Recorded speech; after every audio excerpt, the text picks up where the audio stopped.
Αττικής, Περιφερειακός Σύμβουλος Βόρειος Τομέας Αθηνών, Αττικός Κύκλος Εμπιστοσύνης και Συνεργασίας, Γιώργος Ιωακημίδης. Καλώς ήρθατε. Καλώς σας βρήκα. Καλή χρονιά, συγχαρητήρια για την εκλογή. Καλή χρονιά, ευχαριστώ πάρα πολύ. Να είστε καλά. Λοιπόν, με μεγάλη εμπειρία και γνώση, γιατί πρέπει να πω ότι εσείς κλείνετε 10 χρόνια στην περιφέρεια. Ναι, επιμένετε από το 2014. Έχω την τιμή να είμαι τρίτη θητεία Περιφερειακός Σύμβουλος. Λοιπόν, από το 2014. Κάτι σημαίνει αυτό και μηχανικός. Μάλιστα. Γιατί μου κάνετε πάσα για τον πρόλογο. Να πω ότι λίγο πριν τις 3 ολοκληρώθηκε, κυρίες και κύριοι, η σύσκεψη που είχαμε σήμερα στο Υπουργείο Κλιματικής Κρίσης, όπου εκεί ο οικοδεσπότης, ο Υπουργός, ο κ. Βασίλης Κικίλιας, ο Περιφερειάρχης Αττικής, ο κ. Νίκος Χαρδαλιάς και δήμαρχοι Βόρεια, Δυτική Αττική συζήτησαν για το σχεδιασμό, για την αντιμετώπιση των έντονων καιρικών φαινομένων. Να πω ότι φυσικά ήταν και τα υπηρεσιακά στελέχη, οι γενικοί γραμματείς των Υπουργείων και εκπρόσωποι της ελληνικής αστυνομίας. Θέλω να δώσω τους δημάρχους, ο δήμαρχος Κηφισιάς Νέας Ερυθρέας Εκάλης, ο κ. Βασίλης Ξυπολιτάς, η κυρία Αναστασία Κοσμοπούλου, η δήμαρχος Πεντέλης, Αχαρνών, ο κύριος Σπυρίδων Βρετός, Μάνδρας Ιδηλίας, ο κύριος Αρμόδιος Δρίκος, Ελευσίνας, ο κύριος Γεώργιος, Διονύσου, η κυρία Μαϊχόσογλου, Κατερίνα, Οροπού ο κύριος Γιασιμάκης, Αγίας Παρασκευής ο κύριος Μιλονάκης, Βρυλισσίων ο κύριος Πισιμίσης. Λοιπόν, πολύ σημαντική σύσκεψη για το τι μέλη γενέστε. Και αυτό είναι και το θέμα με το οποίο θα ξεκινήσω με τον κύριο Μπαλάφα, γιατί είστε και επιστήμονας μηχανικός. Να δούμε πώς ακριβώς στις προτεραιότητες αυτής της πενταετούς θητείας 2024-2029 ξεκινάμε με τη μεγαλύτερη πρόκληση για εμένα, και θα συζητήσουμε για όλες τις προκλήσεις, είναι η κλιματική κρίση. Και θέλω να ρωτήσω και στο δικό σας προγραμματισμό με τον Γιώργο Ιωακημίδη ως αξιωματική αντιπολίτευση πώς προχωράμε. Πρώτα απ' όλα να κάνω ένα σχόλιο για τη σύσκεψη. Νομίζω ότι είναι αρκετά σημαντικό το ότι γίνεται αυτή τη στιγμή μια τέτοια σύσκεψη. Είναι αντίστοιχη των συντονιστικών οργάνων πολιτικής προστασίας. Σε κάθε περιφερειακή ενότητα υπάρχουν τέτοια συντονιστικά όργανα, τα οποία τρέχουν όταν υπάρχει έκτακτο φαινόμενο και στις αρχές της περίοδου, αντίστοιχα της χειμερινής ή της καλοκαιρινής, για την αντιμετώπιση των καιρικών φαινομένων ή των πυρκαγιών το καλοκαίρι. Δεν ξέρω αν έχετε εσείς κάποια ενημέρωση για το τι συζητήθηκε εκεί και ποια αποτελέσματα υπάρχουν. Ελπίζω να μην είναι σαν αυτό που είχε κάνει ο κύριος Κικίλιας πριν τις γιορτές, που έλεγε ότι τρέξτε με απευθείας αναθέσεις τώρα γιατί πρέπει να τελειώσουν τα έργα, να υπάρχουν καθαρά τα ρέματα. Και φυσικά ρίξτε τα κιόλα στον Κηφισό, χωρίς να υπάρχει μελέτη για την επάρκεια του Κηφισού. Ελπίζω να μην υπάρχει κάτι τέτοιο. Θα δούμε τα αποτελέσματα. Παραλάβαμε το καρφί, κύριε Μπαλάφα. Δεν είναι καρφί, είναι η πραγματικότητα. Είναι η πραγματικότητα. Να ξεκινήσω λοιπόν από αυτό, γιατί είδαμε τον Υπουργό να κάνει τις αυτοψίες για το αν και εφόσον οι δήμαρχοι, η περιφέρεια Αττικής, υπήρχε και οι αντεγκλήσεις τότε που ζήσαμε με το μεγάλο ρέμα στην Ραφίνα. Θα ξεκινήσω από το ξεκαθάρισμα των αρμοδιοτήτων. Γιατί παρακολούθησα και θέλω να το δούμε κιόλας την ομιλία που έδωσε ο Περιφερειάρχης Αττικής στο Ίδρυμα Κωνσταντίνος Καραμαλής. Χθες, ναι. Ναι, χθες. Σημείωσα λοιπόν, ήταν εκεί και ο κύριος Ζερεφός, ο καθηγητής, και ο δήμαρχος Βούλας, Βάρης Βουλιακμένης, ο κύριος Γρηγόρης Κωνσταντέλος, ο κύριος Αυγενινός, ο πρόεδρος του Ερυθρού Σταυρού. Μίλησε λοιπόν για πρόληψη και μετριασμό. Εγώ κράτησα αυτούς τους δύο όρους, όπου είπε ότι εμείς πρέπει να τρέξουμε πολύ ουσιαστικά πια με στοχευμένες και αποφασιστικές δράσεις στο επίπεδο πια της κλιματικής κρίσης. Τι λέτε? Κοιτάξτε, εδώ και πάρα πολύ καιρό η κλιματική κρίση είναι εμφανέστατη ακόμα και στους αρνητές. Δεν μπορεί κάποιος πια να πει ότι δεν υπάρχει, δεν το ζούμε. Δυστυχώς ζήσαμε και το φαινόμενο στη Θεσσαλία και τα προηγούμενα χρόνια και στην Αττική. Και άρα θα πρέπει να τρέξουν πολύ περισσότερο τα αντιπλημμυρικά έργα. Είναι ένα θέμα το οποίο θα έπρεπε δυστυχώς η διοίκηση Πατούλη που τελείωσε πριν από λίγες μέρες δεν έτρεξε όσο θα έπρεπε. Υπήρχαν έργα τα οποία κολλήσανε. Βλέπω ότι ο νέος περιφερειάρχης θέλει να τρέξει περισσότερο, το είπε και ο ίδιος ακόμα και στις προγραμματικές δηλώσεις. Θα είμαστε δίπλα του σε ό,τι χρειαστεί, με δομική, σε συγκροτημένη αντιπολίτευση. Συγκροτημένη. Θέλω να μας βοηθήσετε εδώ, γιατί εσείς είστε μηχανικός και 10 χρόνια θα πάμε και στην Οικονομική Επιτροπή, θα πάμε και στα οικονομικά. Εδώ τι ακριβώς συμβαίνει, γιατί διερωτώνται και οι τηλεθεατές οι οποίοι πια έχουν συνειδητοποιήσει τι σημαίνει ο δεύτερος βαθμός. Ναι, το είπατε κι εσείς πριν και ήθελα να το πιάσω κι εγώ από το σημείο που το αφήσατε. Ναι. Ένα βασικό πρόβλημα που υπάρχει στην δημόσια διοίκηση είναι η επικάλυψη των αρμοδιοτήτων. Η περιφέρεια της Αττικής, λοιπόν, ή όποια περιφέρεια, αυτό που μπορεί να κάνει είναι να κάνει τον καθαρισμό των ρεμάτων διαδημοτικά. Και όπου χρειάζεται να επέμβει αν υπάρχουν φαινόμενα επικίνδυνα για τα πρανή. Από εκεί και πέρα μπαίνει το δασαρχείο, μπαίνει το Υπουργείο, μπαίνουν οι Δήμοι. Υπάρχει μια τεράστια επικάλυψη αρμοδιοτήτων και είναι από τα βασικά πράγματα που πρέπει πια να το δούμε. Να υπάρχει ο διαχωρισμός ανάμεσα στο κεντρικό κράτος, στην τοπική αυτοδιοίκηση πρώτου βαθμού και δεύτερου βαθμού, έτσι ώστε ο καθένας να ξέρει τι κάνει. Εγώ πέρα από όλα τα άλλα κρατάω ένα πράγμα που είπε κατά την ορκομοσία του ο νέος περιφερειάρχης, ότι δεν φοβάται και δεν κρύβεται. Και ότι είτε έχει αρμοδιότητα είτε δεν έχει, αυτός θα είναι εκεί. Περιμένω να δω τι θα γίνει. Τα ρέματα, τα αντιπλημμυρικά είναι πάρα πολύ σημαντικό θέμα. Ελπίζω ότι θα τρέξουν λίγο πιο γρήγορα από ό,τι μέχρι σήμερα. Ναι, και τον είδαμε αμέσως στην αυτοψία. Πήγε στο επαρχιακό δίκτυο Επιδαύρου Καλονής με τον αντιπεριφερειάρχη Νήσων, τον κύριο Βουτσινά. Τον είδαμε στην αυτοψία. Είπε ότι έχουμε αργήσει πολύ. Από το Σεπτέμβριο έχει καταστραφεί από τον Ντάνιελ ο δρόμος εκεί, όλο το δικό δίκτυο.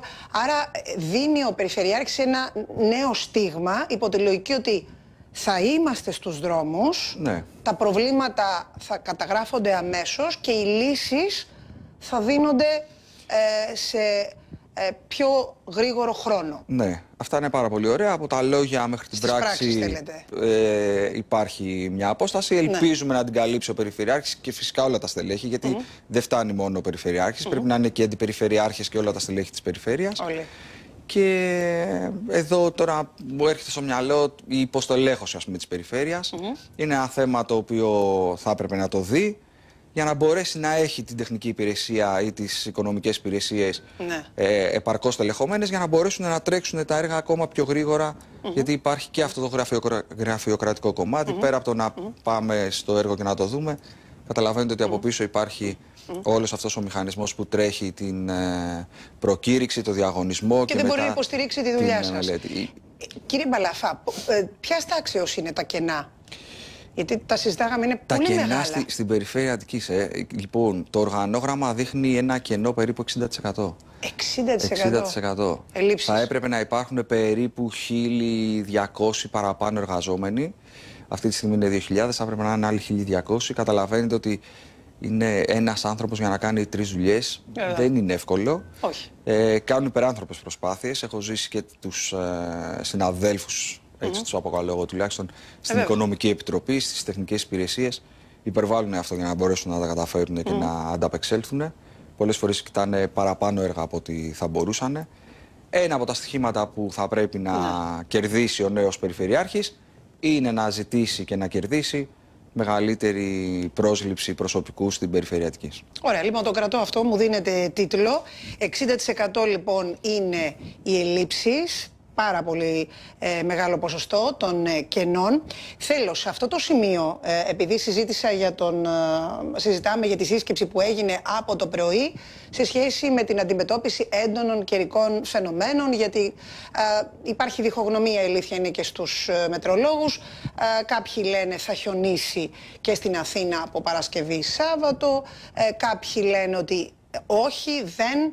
Λοιπόν, εμείς σε κάθε περίπτωση πάμε να δούμε την καμπάνια που κάνει το Υπουργείο Υποδομών και Μεταφορών, ένα βίντεο που έφτιαξε το Υπουργείο σε σχέση με την ασφαλή οδήγηση σε συνθήκες κακοκαιρίας, κυρίες και κύριοι. Πάμε να το παρακολουθήσουμε για να δούμε ακριβώς πώς θα υλοποιηθούν και τα έργα που είναι στην αρμοδιότητα φυσικά της περιφέρειας και στο επίπεδο αυτό.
Λοιπόν, είναι η νέα καμπάνια που κάνει το Υπουργείο Υποδομών και Μεταφορών σε σχέση με την οδική ασφάλεια και πώς μπορούμε να οδηγούμε ασφαλώς, με ασφάλεια, σε συνθήκες κακοκαιρίας.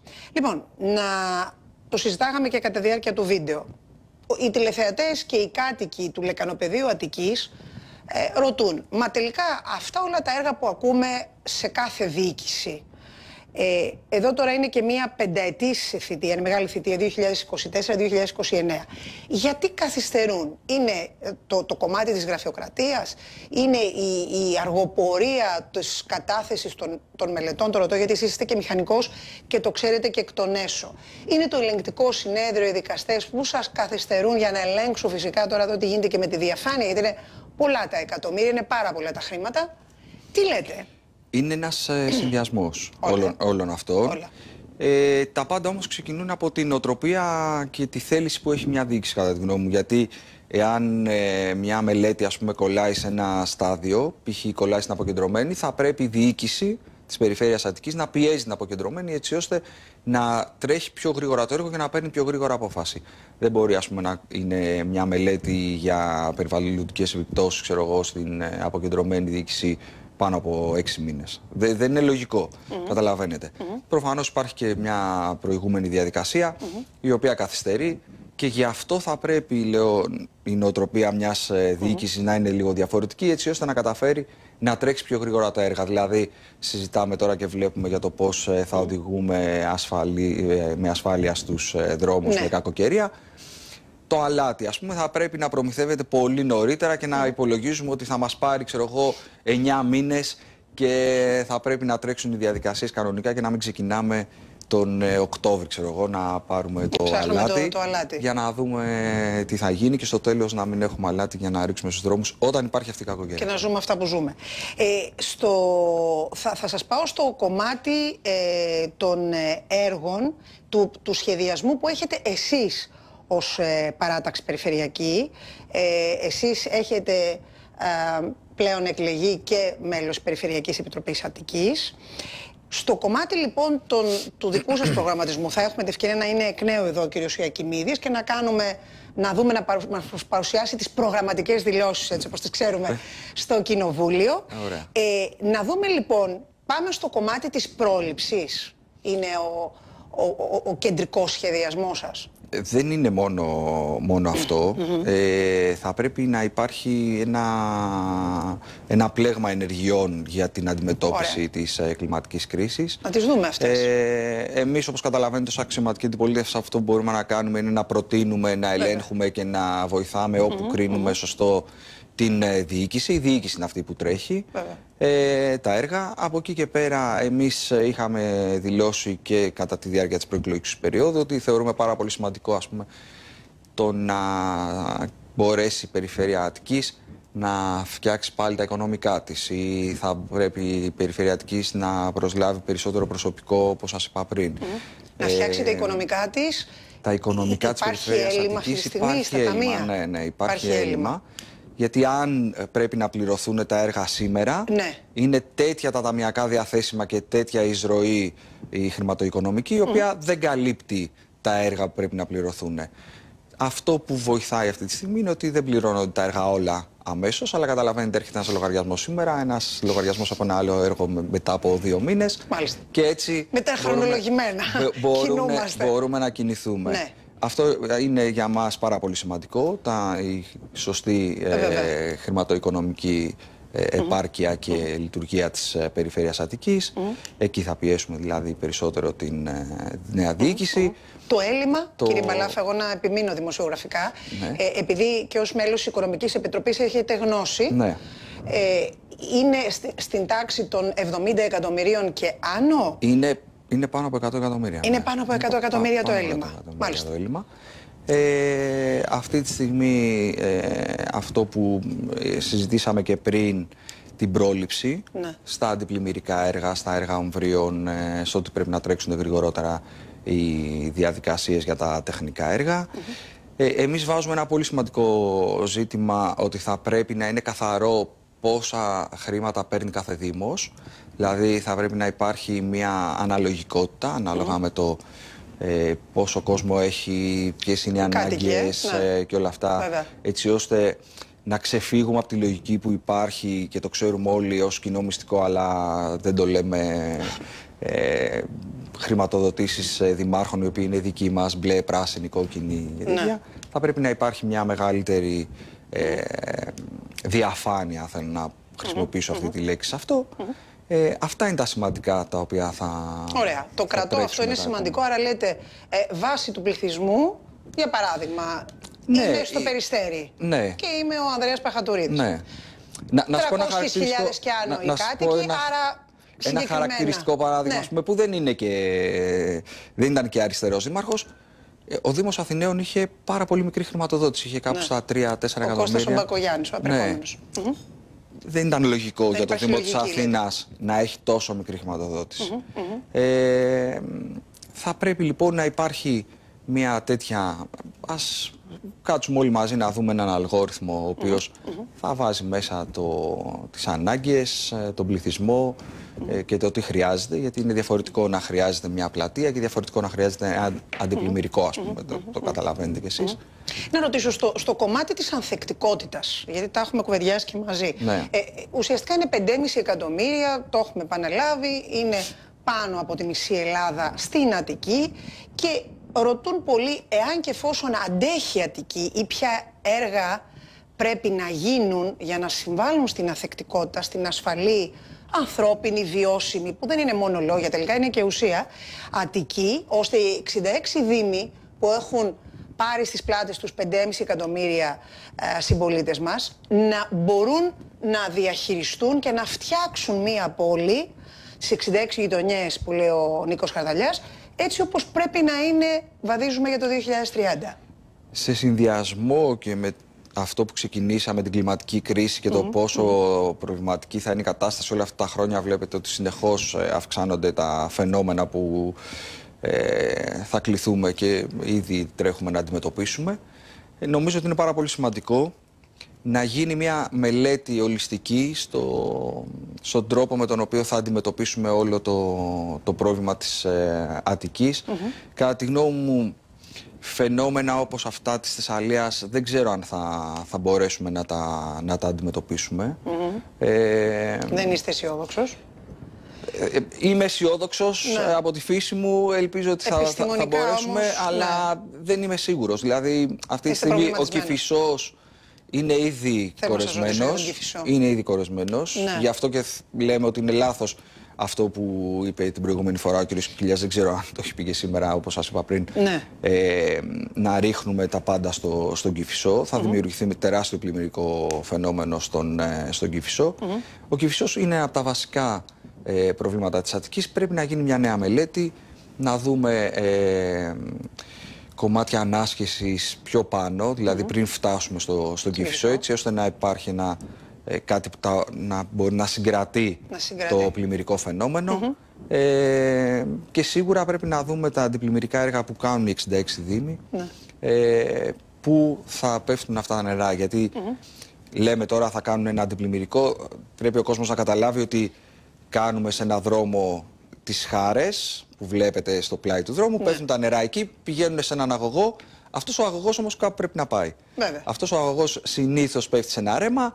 Αν αυτό το ρέμα είναι κορεσμένο, δημιουργείται ακόμα μεγαλύτερο το φαινόμενο.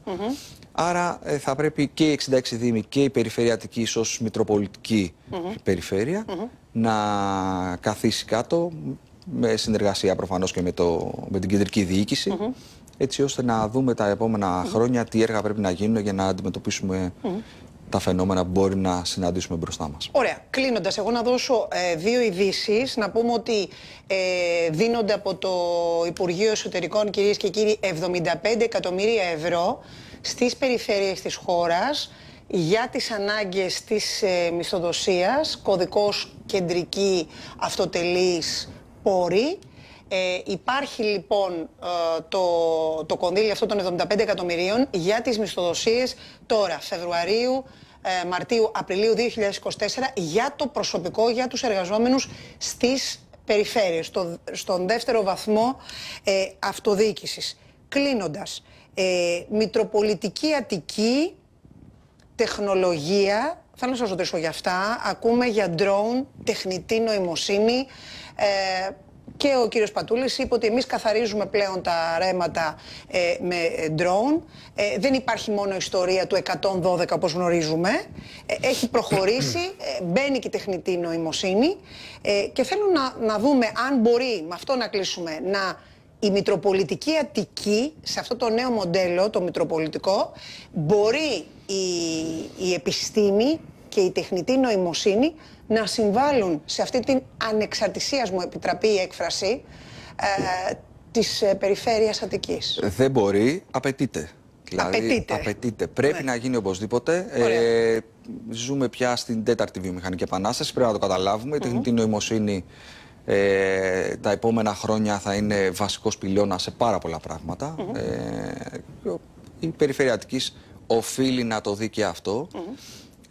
Έτσι ώστε να μπορέσουμε να βοηθηθούμε και από την εξέλιξη της τεχνολογίας. Ωραία, θα έχουμε την ευκαιρία να τα πούμε εκ νέου. Ασφαλώς. 1,6 δις από το ΠΕΠ Αττικής, για να δούμε και τα έργα τα οποία θα γίνουν, να δούμε και τις δράσεις, είναι πολύ σημαντικό, απορροφητικότητα του ΕΣΠΑ. Με πράσινες αντιλήψεις, διαβάζω, λέει ο Περιφερειάρχης Αττικής. Έτσι είπε. Λοιπόν, πάμε με πράσινες αντιλήψεις για να φτιάξουμε αυτή την πράσινη Αττική. Είναι πολύ σημαντικό. Θέλω να σας ευχαριστήσω θερμά. Εγώ σας ευχαριστώ πάρα πολύ. Λοιπόν, ο κύριος Γιώργος Μπαλάφας είναι μέλος της Περιφερειακής Επιτροπής Αττικής, Περιφερειακός Σύμβουλος Αττικός Κύκλος Εμπιστοσύνης και Συνεργασίας Γιώργος Ιωακιμίδης, Βόρειος Τομέας Αθηνών. Σας ευχαριστώ πολύ. Να είστε καλά. Εμείς πάμε να δούμε τι έγινε σε αυτή την πολύ σημαντική σύσκεψη, κυρίες και κύριοι, από το πρωί, λίγο πριν τις 3 ολοκληρώθηκε. Και αμέσως μετά αναμένουμε τον κύριο Χρήστο Πιλάλη.